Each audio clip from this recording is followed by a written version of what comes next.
মদ পান করা হারাম এটা জানার পরেও বাগদাদের বাদশাহ হারুনুর রশিদ একবার তার শরাবের মজলিসে মানে মদের মজলিসে বাগদাদের গুরুত্বপূর্ণ ব্যবসায়ী, মন্ত্রী, উজির, নাজির ও রাজ দরবারের গুরুত্বপূর্ণ কর্মকর্তাদের নিয়ে তিনি শরাব তথা মদ পান করছিলেন। এই অবস্থায় বাগদাদের গুরুত্বপূর্ণ বুজুর্গ বাহলুল তিনি রাজ দরবারে প্রবেশ করে বসলেন। প্রিয় দর্শক, আপনাদের জানিয়ে রাখি, এই বাহলুল ইতিহাসের এমন একজন ব্যক্তি যাকে অবজ্ঞা অবহেলা করার কোনো সুযোগ ছিল না। বাদশাহ এত শক্তিশালী এবং এত ক্ষমতাধর হওয়ার পরেও এই বাহলুলকে সহ্য করতে হতো। তিনি এমন একজন বুজুর্গ ছিলেন যাকে সম্মান না করে উপায় নেই। তো বাদশাহ যখন বুঝতে পারলেন তার এই শরাবের মজলিসে রাজ দরবারের ভেতরে বাহলুল একদম জুব্বা আর আলখাল্লা নিয়ে পাগড়ি মাথায় নিয়ে যখন প্রবেশ করলেন, তখন বাদশাহ হারুনুর রশিদ বুঝতেই পারলেন যে আজকে বাহলুল তাকে ইচ্ছা মতো ধোলাই দিবে। তো তিনি আগেভাগে নিজেকে রক্ষা করার জন্য, মদকে হালাল করার জন্য এক নতুন দর্শন বাহলুলের সামনে উপস্থাপন করলেন। বাদশাহ চালাকির সাথে বাহলুলকে বললেন, বাহলুল, তুমি আমার একটা প্রশ্নের উত্তর দেবে? বাহলুল বলল, জি জনাব, অবশ্যই দেব। বাদশাহ হারুনুর রশিদ বলল, আচ্ছা বাহলুল, আঙ্গুর খাওয়া কি হারাম? যদি কেউ আঙ্গুর খায় তা কি হারাম হবে? বাহলুল বলল, জনাব, অবশ্যই না। আঙ্গুর আল্লাহ রাব্বুল আলামিনের একটি ফল, এটা অত্যন্ত সুস্বাদু, স্বাস্থ্যের জন্য ভালো, আপনি খেতেই পারেন। এরপর হারুনুর রশিদ মুচকি হেসে বলল, এখন আঙ্গুর খাওয়ার পর কোনো মানুষ যদি একটু পানি পান করে তাহলে সেটা কি শরীয়তে হারাম হয়ে যাবে? বাহলুল উত্তর দিল, জি না জনাব, এতে কোনো ক্ষতি নেই। বাদশাহ হারুনুর রশিদ এবার সবার দিকে তাকিয়ে আরেকটু সাহসিকতার সাথে বললেন, এখন যদি ওই ব্যক্তি যে আঙ্গুর খেয়েছে, তারপর পানি খেয়েছে, তারপর গিয়ে দীর্ঘ সময় রোদে বসে থাকে, তাহলে কি কোনো গুনাহ হবে? বাহলুল জবাবে বলল, জি জনাব, এতে কোনো গুনাহ নেই, কোনো সমস্যা নেই। তার যতক্ষণ ইচ্ছা সে এসব খেয়ে রোদে বসে থাকতে পারে। তারপর বাদশাহ হারুনুর রশিদ বললেন, তাহলে বাহলুল, আপনি একজন মহান আলেম, আপনি নিজে বলুন, এই আঙ্গুর ও পানি যদি কিছুদিন রোদে রেখে দেয়া হয় তাহলে তা কেন হারাম হয়ে যাবে? মানে আমাদের এই আঙ্গুরের শরাব বা মদটা কেন হারাম হবে? কারণ এটা তো দীর্ঘদিন রোদের মধ্যে রেখে পানি মিশিয়েই এই মদটা তৈরি করা হচ্ছে। বাদশাহ হারুনুর রশিদ অত্যন্ত গর্বের সাথে তার দর্শনের কথা বলে প্রশ্ন ছুড়ে দিয়ে বেশ প্রশান্তির সাথে তিনি তার রাজ দরবারের সিংহাসনে বসলেন। তিনি নিশ্চিত ছিলেন যে বাহলুলের পক্ষে এখন এই মজলিসে বসে তাকে কোনো উপদেশ দেওয়া সম্ভব হবে না। বিচক্ষণ বাহলুল বাদশাহ হারুনের প্রশ্নটা শুনে বাদশাহ হারুনকে বলল, বাদশাহ হারুন, আপনার প্রশ্নের প্রত্যেকটির উত্তর পেয়ে যাবেন, তবে শর্ত হচ্ছে আমার সহজ সরল 3টি প্রশ্নের উত্তর আগে আপনাকে দিতে হবে, তাহলে আমি আপনাকে আপনার করা প্রশ্নটির সঠিক উত্তর বুঝিয়ে দিতে পারব। বাদশাহ হারুনুর রশিদ বললেন, হ্যাঁ অবশ্যই বলুন। আপনাকে অনুমতি দেওয়া হলো। বাহলুল জিজ্ঞেস করলেন, আচ্ছা বাদশাহ, তাহলে আপনি আমাকে বলুন, যদি কোনো মানুষের মাথায় কিছুটা শুকনো মাটির গুঁড়ো ঢেলে দেওয়া হয় তাহলে কি সে মারা যাবে? উত্তরে খলিফা হারুনুর রশিদ বললেন যে প্রশ্নই আসে না, হয়তো সে কিছুটা ব্যথা পেতে পারে যদি খুব উপর থেকে মারা হয়, এছাড়াও তার মাথা নোংরা হয়ে যাবে, কিন্তু সে মারা যাবে না। বাহলুল পুনরায় জিজ্ঞেস করলেন, এরপর যদি তার মাথায় কিছু পানি ঢেলে দেওয়া হয় তাহলে কি ওই ব্যক্তির কোনো সমস্যা হবে? তখন বাদশাহ হারুনুর রশিদ বললেন, না, এতেও তার কোনো সমস্যা হবে না, তবে মাথা ভিজে যাবে। তখন বাহলুল বললেন, এবার যদি ওই মাটি এবং পানি মিশিয়ে একটি ইট তৈরি করে ওই ব্যক্তির মাথায় উপর থেকে ছেড়ে দেওয়া হয় এবং সেই ইট গিয়ে তার মাথায় আঘাত করে তাহলে কি তার কোনো সমস্যা হবে? খলিফা হারুনুর রশিদ বললেন, বাহলুল, আপনি কি আমার সাথে মশকরা করছেন? আরে কোনো মানুষের মাথায় যদি ইট পড়ে উপর থেকে, সেই ব্যক্তি তো সাথে সাথেই মারা যাবে, তার মাথা ফেটে যাবে।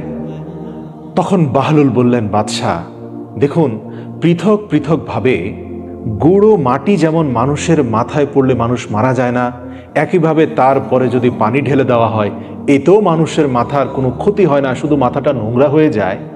কিন্তু এই দুটো উপাদান আলাদা আলাদা না ফেলে একত্রিত করে ইট বানিয়ে যদি ছোড়া হয় তাহলে সেই একই মাথা ফেটে যায়। তেমনি আঙ্গুর ও পানি মিলে এমন কিছু তৈরি করে যা হারাম ও অপবিত্র, কিন্তু পৃথক এ দুটি জিনিস আবার পবিত্র। যা পৃথকভাবে পান করলে আপনার কোনো ক্ষতি নেই, কিন্তু এগুলোকে একত্রিত করে মদ বানিয়ে যদি সেটা পান করা হয় তাহলে মানুষের বুদ্ধি লোপ পায় এবং শরীয়তে তার জন্য শাস্তির বিধান আছে। এ কথা শুনে বাদশাহ হারুনুর রশিদ সাথে সাথে তার হাত থেকে মদের গ্লাসটা ফেলে দিলেন এবং ওই রাজকীয় সভায় উপস্থিত যত গুরুত্বপূর্ণ ব্যক্তিবর্গ মদ পান করছিলেন তারা দ্রুত সভাস্থল ত্যাগ করলেন। প্রিয় দর্শক, আপনাদের জানিয়ে রাখি, সে সময়ের মানুষ কিন্তু অনইসলামিক কর্মকাণ্ডের সাথে লিপ্ত হতো ঠিকই, কিন্তু বুজুর্গদের খুবই সম্মান করত। যাই হোক, বাহলুলের আরেকটি ঘটনা বলি। একবার এক ফকির বাগদাদের একটি বড় বাজারে এক বেকারির দোকানের সামনে দিয়ে যাচ্ছিল। দোকানদার সব ধরনের খাবার চুলায় চড়িয়ে রেখেছিলেন যাতে গরম গরম কাস্টমারদের সামনে পরিবেশন করতে পারে, এবং সেই খাবারের উপর থেকে ধোঁয়া বের হচ্ছিল। তো দোকানের আশপাশের যে কাস্টমার আছে তাদেরকে এই খাবারের সুগন্ধ আকৃষ্ট করছিল। তো গরিব ফকিরের মনও লোভী হয়ে উঠল, কিন্তু গরিব ফকিরের কাছে তো খাবার কেনার মতো টাকা ছিল না, কিন্তু তার সেখান থেকে সরে যেতেও ইচ্ছে করছিল না। খাবারের মন মতানো সুগন্ধ তার ক্ষুধা আরও বাড়িয়ে দিল। অগত্যা সে তার কাঁধে থাকা ব্যাগ খুলল, ভেতর থেকে শুকনো রুটি বের করে বেকারির চুলা থেকে খাবারের যে ধোঁয়া বের হচ্ছিল সে গরম বাষ্পে রুটিটিকে নরম করে তা খেতে লাগলো। তাই তার পুরনো রুটিতে কিছুটা খাবারের সুগন্ধ লেগে যাচ্ছিল। বেকারির মালিক চুপচাপ এই দৃশ্য দেখছিলেন। ফকির যখন রুটি খাওয়া শেষ করে হাঁটতে শুরু করলো তখন রুটিওয়ালা তার পথ আটকে তাকে জিজ্ঞেস করলো, কি ভাই, কোথায় পালাচ্ছ? আমার টাকা বের করো। ফকির অবাক হয়ে জিজ্ঞেস করলো, কিসের টাকা? বেকারির মালিক বলল, তুমি এই মাত্র আমার খাবারের সুগন্ধযুক্ত ধোঁয়া মাখিয়ে তোমার পুরনো রুটিকে তাজা করে খেয়েছিলে, সেটা কি তোমার বাবার ছিল? এর মূল্য কে দেবে? ফকির বলল, হ্যাঁ, আপনি তো বড়ই অদ্ভুত মানুষ। সেই ধোঁয়া তো বাতাসে উড়ে যাচ্ছিল। আমি যদি সেখানে রুটি সেকে নাও খেতাম তাও তো সেটা বাতাসে মিশে যেত। তো বাতাসে মিশে যাওয়া এই ধোঁয়া যদি রুটির সাথে মিশিয়ে আমি তা খেয়ে থাকি তাতে আপনার কি? আপনার তো কোনো লোকসান হয়নি যার জন্য আমাকে মূল্য দিতে হবে। বেকারির মালিক বলল, ব্যাস, অনেক হয়েছে, উল্টাপাল্টা কথা বলা বন্ধ করো। আমি তোমাকে এমনি এমনি ছেড়ে দেব না, আমি আমার টাকা উসুল করে ছাড়ব। এই বলে বেকারির মালিক সেই ফকিরের কলার চেপে ধরল। বেচারা অসহায় ফকির চিন্তিত হয়ে পড়ল। এমন সময় বাহলুল সেদিক দিয়ে যাচ্ছিল।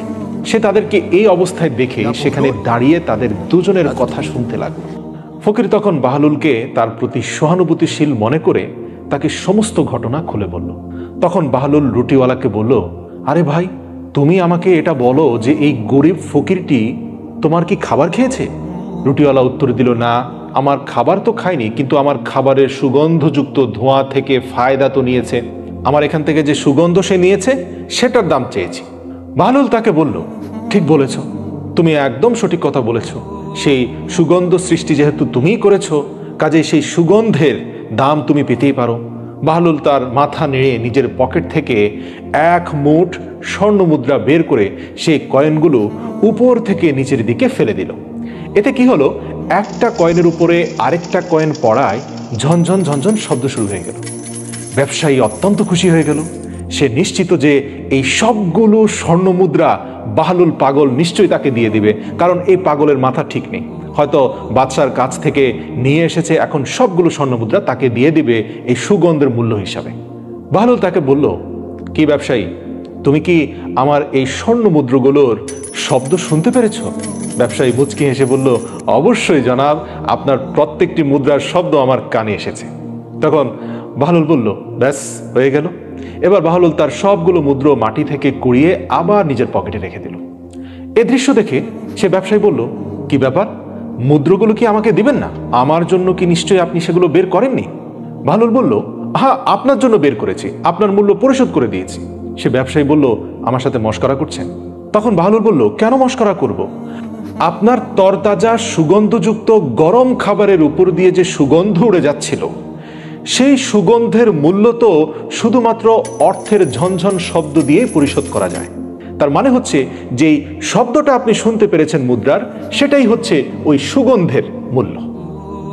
বাগদাদের সেই দোকানের আশপাশে দাঁড়িয়ে থাকা দর্শনার্থী লোকজন বাহলুলের এই বুদ্ধিদীপ্ত দৃশ্য দেখে হাসতে হাসতে পাগল হয়ে গেল। দর্শক, বাহলুল দানা ইতিহাসের এমন একটি নাম যার প্রত্যেকটি ঘটনায় অসংখ্য শিক্ষা লুকিয়ে আছে।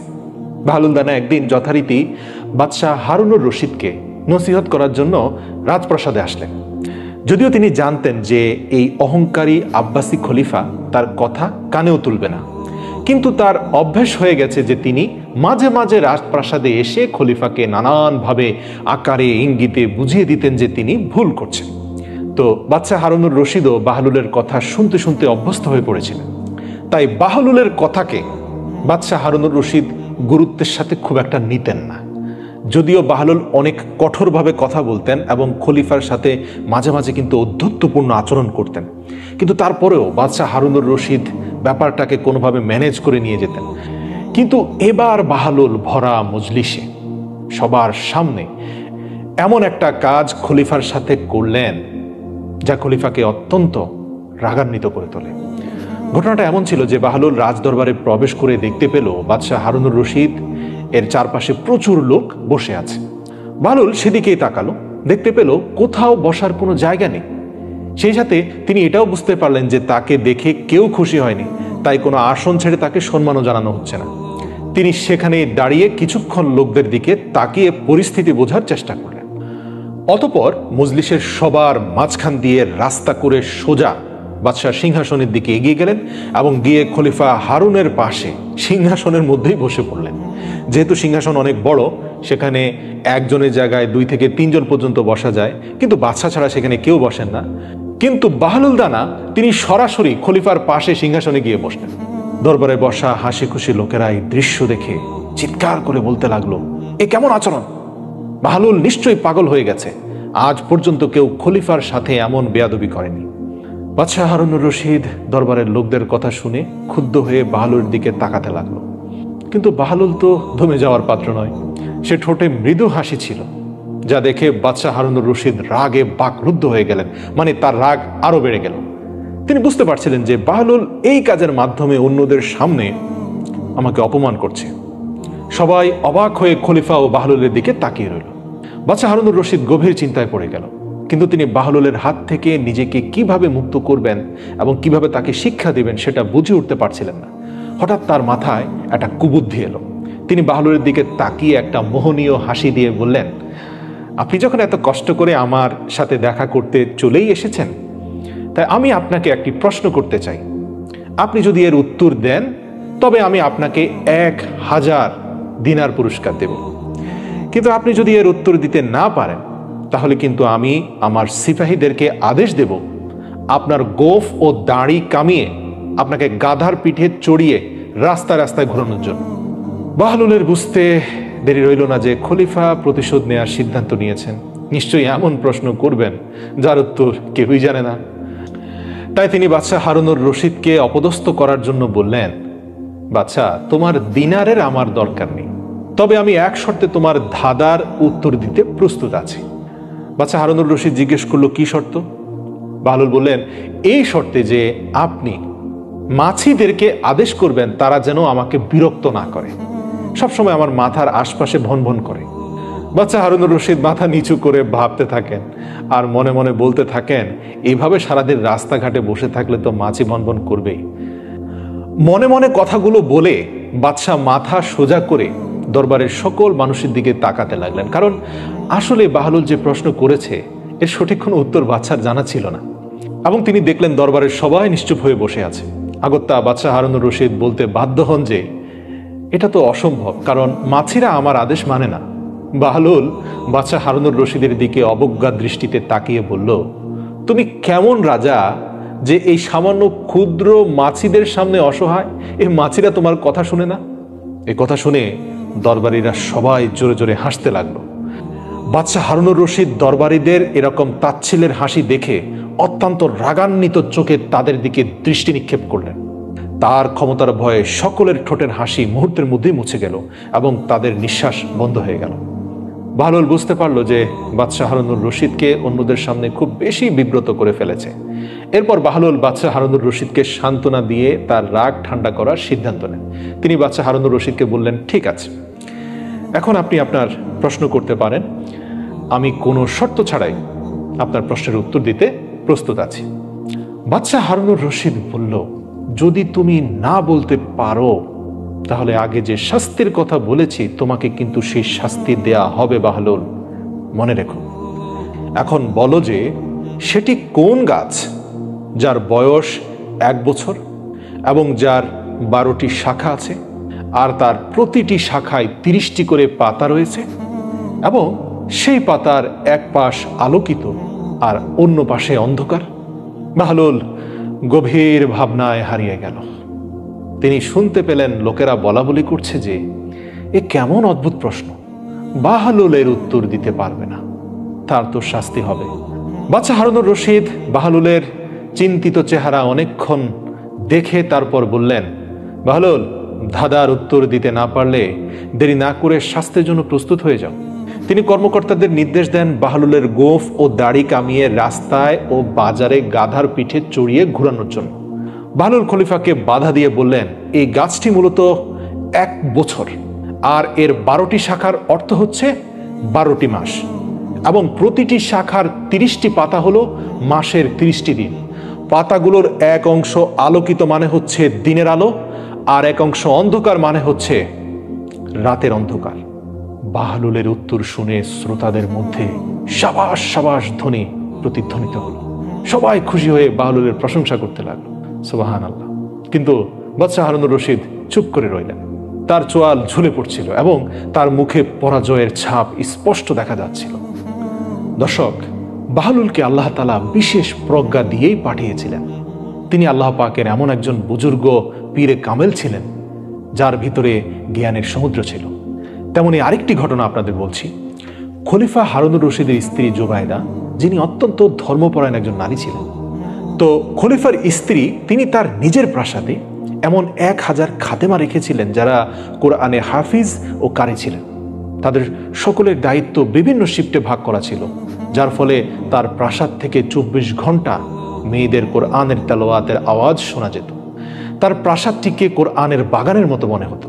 একদিন খলিফা হারুনুর রশিদ তার স্ত্রীকে নিয়ে নদীর পাড় দিয়ে হাঁটতে বের হলেন। তো খলিফা দেখতে পেলেন নদীর পাড়ে এক পাশে বাহলুল দানা চুপচাপ বসে আছে। খলিফা তাকে বললেন, আসসালামু আলাইকুম বাহলুল। বাহলুল উত্তর দিলেন, ওয়ালাইকুম আসসালাম। খলিফা হারুনুর রশিদ বললেন, বাহলুল, আপনি এখানে কি করছেন? তিনি বললেন, বালির উপর বাড়ি তৈরি করছি, দেখতে পাচ্ছ না? খলিফা হারুনুর রশিদ জিজ্ঞেস করলো, এটা কেন বানাচ্ছেন? এ দিয়ে কি কাজ হবে? এসব বাজে কাজ না করলেও তো পারেন। বাহলুল উত্তরে বললেন, যে লোক এটা কিনবে আমি তার জন্য দোয়া করব যেন আল্লাহ রাব্বুল ইজ্জাত তাকে এই ঘরের বদলে জান্নাতে একটি ঘর দান করেন। খলিফা হারুনুর রশিদ বললেন, বাহলুল, আপনার এই বাড়ির মূল্য কত? তিনি বললেন, মাত্র 1 দিনার। আর এটা বিক্রির যে টাকা আমি পাবো সে টাকা আমি কোনো অসহায়কে দান করে দেব। খলিফা হারুনুর রশিদ ভেবেছিলেন এটা হয়তো এক পাগলের নতুন কোনো পাগলামি, তাই তিনি তাকে পাত্তা না দিয়ে সামনে এগিয়ে গেলেন। পেছনেই খলিফা হারুনুর রশিদের স্ত্রী জোবায়দা খাতুন এলেন। তিনি বাহলুলকে জিজ্ঞেস করলেন একই প্রশ্ন। বাহলুল উত্তরে বললেন যে যে আমার এই বাড়ি কিনবে আমি তার জন্য জান্নাতের দোয়া করব। জোবায়দা খাতুন জিজ্ঞেস করলেন, বাহলুল, এই বাড়ির দাম কত? বাহলুল বলল, মাত্র 1 দিনার।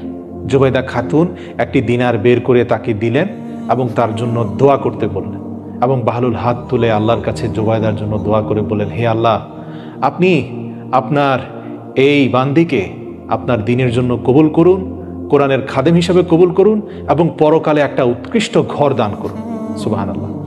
পরের দিন বাদশাহ স্বপ্নে জান্নাতের দৃশ্য দেখতে পান।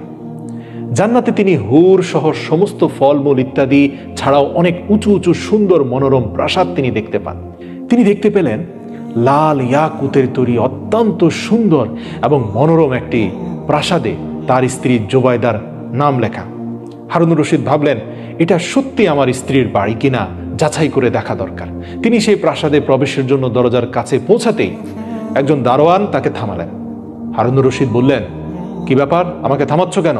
এতে আমার স্ত্রীর নাম লেখা আছে, তাই আমাকে ভেতরে যেতে দাও। দারোয়ান বলল, না, এখানকার রীতি আলাদা। এখানে স্ত্রীর হলে স্বামী প্রবেশ করতে পারবে, স্বামীর হলে স্ত্রী মালিক হয়ে যাবে, এমন কোনো রীতি নেই। যাদের কাছে আমল রয়েছে তারাই শুধুমাত্র এই ঘরে প্রবেশ করতে পারবে, তাদের স্ত্রী সন্তানরা নয়।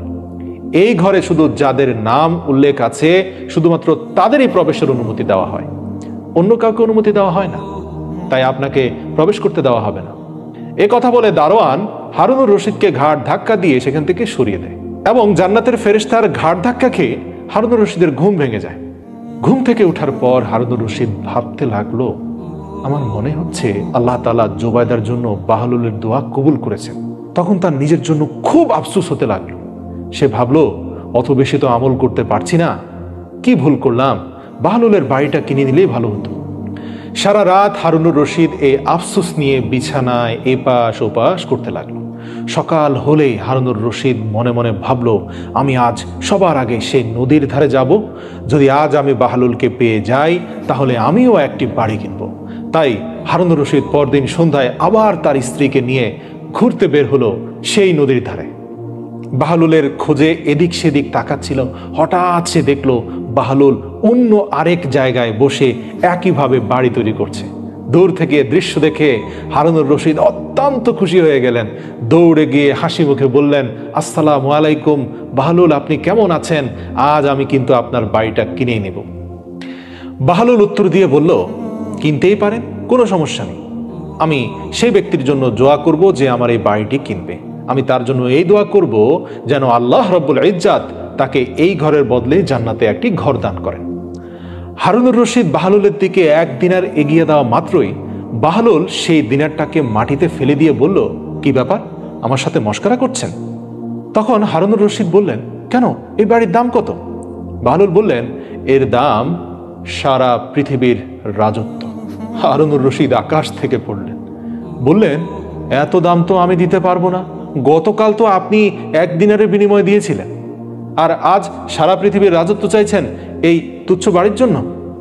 বাহলুল হেসে বললেন, বাদশাহ সালামত, গতকাল এটা ছিল অদেখা বিষয়, আজ এটা প্রমাণিত বিষয়। গতকাল এটা একটি না দেখা জিনিসের বিনিময় ছিল, তাই এটা সস্তা ছিল। যেহেতু আপনি আজ এর মূল্য জেনে এসেছেন, তাই এর জন্য আপনাকে মূল্য অনেক বেশি দিতে হবে। কিন্তু দুর্ভাগ্য, সেই মূল্য দেওয়ার ক্ষমতা এখন আর আপনার নেই। একইভাবে মৃত্যুর পরেও চাইলে নতুন করে কোনো আমল যুক্ত করার সুযোগ নেই, কিন্তু চাইলে আজ থেকে নতুন আমল যুক্ত করার সুযোগ আছে। সুবহানাল্লাহ। দর্শক, একবার বাহলুল দানা কবরস্থানে বসেছিলেন। কেউ একজন তাকে জিজ্ঞেস করলো, বাহলুল, এখানে কি করছেন? তিনি বললেন, আমি এমন লোকদের সাথে আছি যাদের সঙ্গ আমাকে কষ্ট দেয় না, এবং আমি তাদের থেকে দূরে থাকলেও তারা আমার গীবত করে না।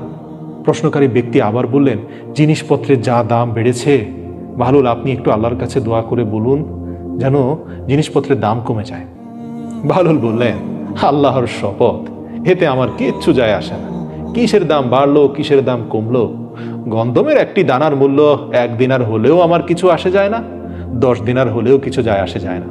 কারণ আমাদের উপর আল্লাহ পাকের হক রয়েছে যে আমরা তার নির্দেশ অনুযায়ী ইবাদত করব, এবং আল্লাহর কাছে আমাদের হক রয়েছে যে তিনি তার প্রতিশ্রুতি অনুযায়ী আমাদের রিজিক দিবেন, তা মূল্য যত বেশি হোক না কেন। সুবহানাল্লাহ। আল্লাহ পাক যখন রিজিকের দায়িত্ব নিয়েছেন, তখন আমার আর চিন্তা করার দরকার নেই।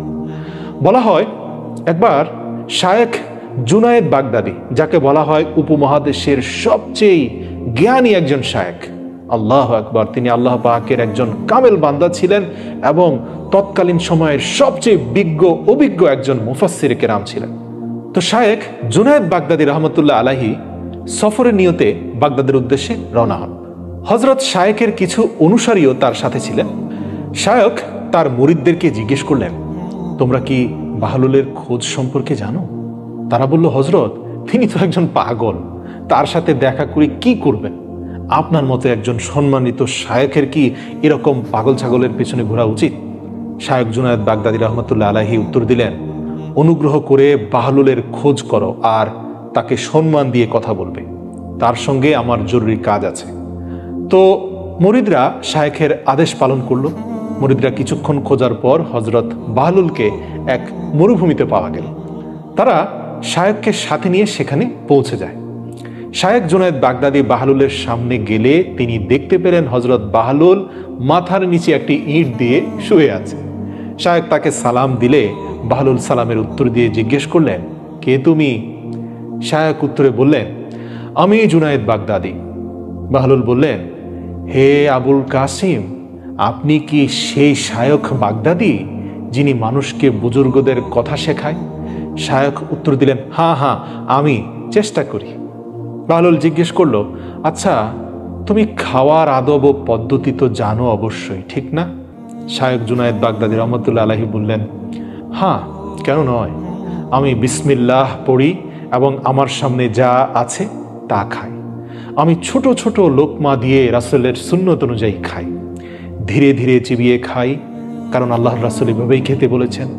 অন্যের লোকমার দিকে তাকাই না, কারণ এটাও আল্লাহর রাসূলের নির্দেশ, এবং খাওয়ার সময় আল্লাহর স্মরণ ভুলে যাই না, কারণ এটাও আল্লাহর নির্দেশ। তারপর তিনি আবার বললেন, আমি প্রতিটি লোকমা খাওয়ার পর আলহামদুলিল্লাহ বলি, কারণ এটাও আমাদের রাসূলের সুন্নাহ।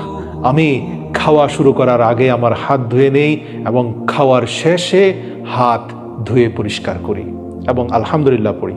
এ কথা শুনে বাহলুল উঠে দাঁড়ালো এবং নিজের চাদর ঝাড়া দিয়ে শায়েখকে বললেন, তুমি মানুষের পীর এবং মুর্শিদ হতে চাও, অথচ তুমি এখন পর্যন্ত খাওয়া দাওয়ার আদবই জানো না।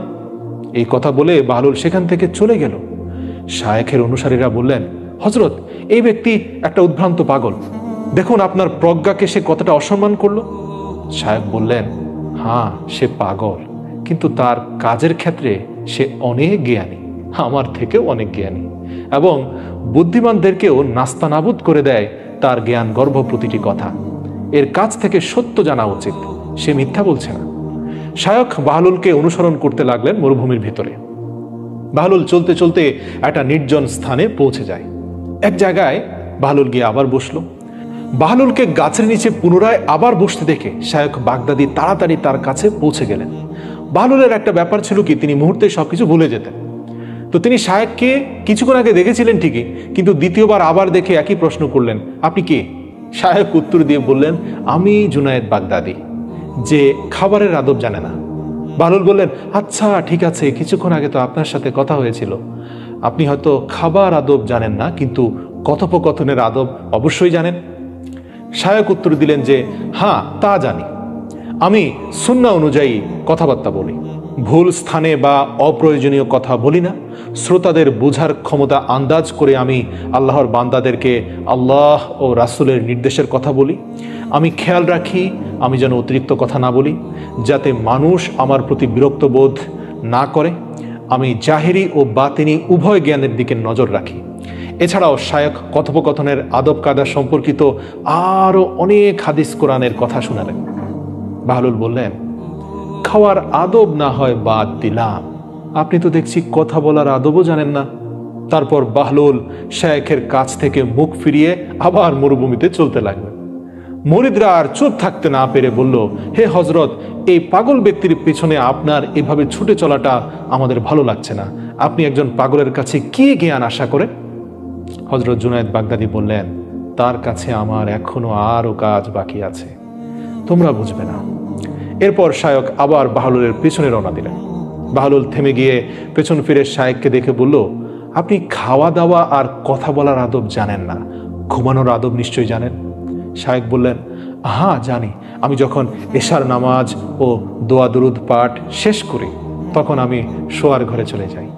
এই কথা বলে শায়েখ ঘুমানোর ওই সকল আদব সম্পর্কে বললেন যা আল্লাহর রাসূলের হাদিস থেকে তিনি জানেন। বাহলুল বললেন, বোঝাই যাচ্ছে আপনি ঘুমানোর আদবও জানেন না।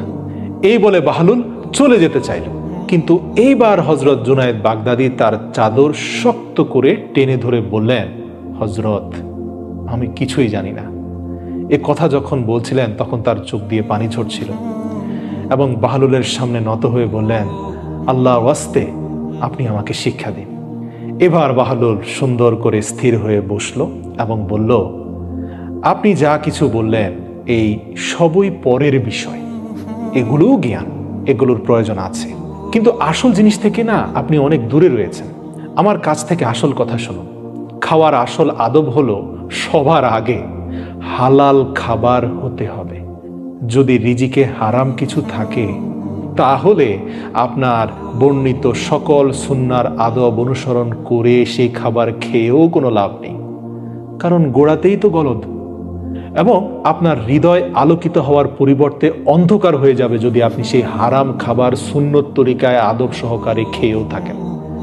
শেখ জুনায়েদ কৃতজ্ঞতা সহকারে বললেন, জাযাকাল্লাহ খায়রান, নিঃসন্দেহে আপনি আল্লাহর তরফ থেকে আমাদের জন্য একজন মহান শিক্ষক। অতঃপর বাহলুল বললেন, কারো সাথে কথোপকথনের সময়ও সর্বপ্রথম হৃদয়ের পবিত্রতা ও পরিষ্কার নিয়ত থাকা জরুরি, এবং এটাও মাথায় রাখতে হবে যে যা কিছু বলা হবে তা যেন কেবলমাত্র আল্লাহর সন্তুষ্টির জন্য হয়। এটা যদি দুনিয়াবি কোনো অনর্থক বিষয় হয় তাহলে আপনি যতই সুন্দর করে আদবের সাথে কথা বলুন না কেন, এটি আপনার জন্য বিপর্যয়ের কারণ হবে। তাই এই ধরনের কথার চেয়ে নীরবতাই উত্তম। একইভাবে আপনি আমাকে ঘুমের বিষয়ে যা বলেছেন সেগুলো আল্লাহ রাসূলের সুন্নাহ, সঠিক, কিন্তু আসল উদ্দেশ্য নয়। আসল কথা হলো আপনি যখন ঘুমাতে যাবেন তখন হৃদয়কে পরিষ্কার করুন। সারাদিনে যত হিংসা বিদ্বেষ এই হৃদয়ে বাসা বেঁধেছে, সেই হিংসা বিদ্বেষ এবং পরশ্রী কাতরতা থেকে মুক্ত হতে হবে। সবাইকে ক্ষমা করতে হবে, অন্তর থেকে হিংসা মুছে দিতে হবে। আপনার হৃদয়ে দুনিয়া এবং দুনিয়ার সম্পদের প্রতি ভালোবাসা থাকলে ঘুমানোর আগে তা ধুয়ে মুছে সাফ করে দিতে হবে, কারণ ঘুম হচ্ছে মৃত্যুর সমতুল্য। কে জানে সকালে আপনি আবার উঠতে পারবেন কি পারবেন না। আর হ্যাঁ, ঘুমিয়ে না পড়া পর্যন্ত আল্লাহর জিকিরে মগ্ন থাকতে হবে। হযরত বাহলুল দানার কথা শেষ হওয়ার সাথে সাথে হযরত জুনায়েদ বাগদাদী তার হাত চুম্বন করতে লাগলেন। উপস্থিত মুরিদরাও বাহলুলের হাত চুম্বন করতে লাগলেন। পরিস্থিতি এমন হলো যে বাহলুলের হাতে থাকা ময়লা আবর্জনা সব সাফ হয়ে গেল। বাহলুল বলতে লাগলেন, আমাকে এভাবে সম্মান না দেখিয়ে বরং আমার জ্ঞানকে হৃদয়ে ধারণ করুন এবং মৃত্যুর আগের দিন পর্যন্ত তা শক্ত করে ধরে রাখুন। অতঃপর বাহলুল দানা সবার জন্য হাত তুলে দোয়া করলেন। হযরত জুনায়েদ বাগদাদের অনুসারীরা সবাই হাত তুলে কাঁদতে লাগলো আল্লাহ দরবারে। তারা তাদের ভুল বুঝতে পারল এবং এটাও বুঝতে পারল যে প্রত্যেক ব্যক্তির উচিত সে যা না জানে তা শিখতে লজ্জা না করা। প্রিয় দর্শক, মানব জীবনের সফলতার পিছনে আদব আখলাক যে সবচেয়ে গুরুত্বপূর্ণ সম্পদ, সবচেয়ে গুরুত্বপূর্ণ ইনভেস্টমেন্ট, এটা বোঝার জন্য বাহলুল দানার একটি ঘটনায় যথেষ্ট। একবার মরুভূমিতে এক ব্যবসায়ীকে বসে থাকতে দেখে বাহলুল দানা বলছিলেন, কি ব্যাপার? তখন সে বেশ আদব এবং আখলাকের সাথে বাহলুল দানাকে বলছিলেন, মোহতারাম, আমাকে এমন কিছু জ্ঞান দিন যাতে ব্যবসায় সফলতা পেতে পারি। আমার ব্যবসায় কোনোভাবে সফলতা আসছে না। আপনি অনেক একজন বুজুর্গ মানুষ, নিঃসন্দেহে আপনার কাছে ভালো কোনো জ্ঞান পাবো। আপনি শুধু বলুন কোন ব্যবসাটা লাভজনক হবে। বাহলুল তাকে বলল, কাপড় কিনুন। সেই ব্যবসায়ী বলল, মোহতারাম, যদি বলে দিতেন কোন রঙের কাপড় কিনব। বাহলুল দানা বললেন, কালো রঙের কাপড় কিনো। সেই ব্যবসায়ী তাকে ধন্যবাদ দিয়ে ফিরে গেল। তিনি গিয়ে এলাকার সব কালো কাপড় কিনে আনলেন। কিছুদিন পর সেই শহরের একজন গুরুত্বপূর্ণ ব্যক্তি মারা যান। শোকের চিহ্ন হিসাবে কালো কাপড়ের সন্ধানে গোটা শহরের মানুষ বেরিয়ে পড়ে। এখন সব কালো কাপড় তো শুধুমাত্র একজন ব্যবসায়ীর কাছে ছিল। সেই ব্যবসায়ী তখন ইচ্ছে মতো অনেক চড়া মূল্যে সমস্ত কালো কাপড় বিক্রি করেছিলেন এবং প্রচুর লাভ করেছিলেন। এত বেশি লাভ করেছিলেন যে তিনি তার পুরো জীবনে যা অর্জন করেছিলেন তার চেয়েও বেশি মুনাফা শুধুমাত্র ওই কালো কাপড়গুলো থেকে তিনি করেছিলেন। মানে সুযোগে সদ্ব্যবহার করেছেন, 3-4 গুণ বেশি মুনাফা করেছেন, যেহেতু তার কাজ ছাড়া আর কারো কাছে কালো কাপড় নেই। ওই ব্যক্তি ধনী হয়ে গেলেন। কিছুদিন পর সেই ব্যবসায়ী একটা তাগড়া ঘোড়ায় চড়ে আড়ম্বরপূর্ণ পোশাক পরে কোথাও যাচ্ছিল। বাহলুল মরুভূমিতে সেখানে বসেছিলেন। সেই ব্যবসায়ী ঘোড়ার পিঠে সওয়ার অবস্থায় বাহলুলের দিকে তাকিয়ে বলল, ওহে পাগল, কি ব্যাপার তোমার? দেখি আরো কিছু ব্যবসার আইডিয়া দাও তো, যাতে আমি আরো বেশি সম্পদশালী হতে পারি। তখন বাহলুল তাকে বলল, হ্যাঁ, আপনি এবার তরমুজ কিনুন। সে সেখান থেকে দ্রুত চলে গেল এবং বাগদাদের সমস্ত তরমুজ সে তার সকল সম্পদ খরচ করে কিনে ফেললো একদিনের মধ্যে। এবং দেখা গেল 2 দিন পরে তার সমস্ত তরমুজ মজুত করার কারণে পচে নষ্ট হয়ে গেল এবং সে পথের ভিখারি হয়ে গেল। সে এই নিঃস্ব অবস্থায় ঘোরাঘুরি করতে করতে আবার একদিন বাহলুলের সাথে তার দেখা হলো এবং সে জিজ্ঞেস করলো, আপনি আমার সাথে এটা কি করলেন জনাব? বাহলুল বললেন, আমি না, তোমার কথা আর কথার ধরনই এসব করেছে। তোমার আদব, তোমার আখলাক তোমাকে উপরে উঠিয়েছে, আবার আদব এবং আখলাকই তোমাকে নিচে নামিয়েছে। যখন তুমি ভদ্রতার সাথে জিজ্ঞেস করেছিলে, আমার দেওয়া উত্তরে তুমি ধনী হয়ে গেলে। যখন বেয়াদবির সাথে জিজ্ঞেস করলে, তুমি নিঃস্ব হয়ে গেলে। একেই বলে যার মধ্যে আদব আছে সে সৌভাগ্যবান, আর যার মাঝে আদব নেই সে এই দুনিয়ার সবচেয়ে বড় হতভাগা।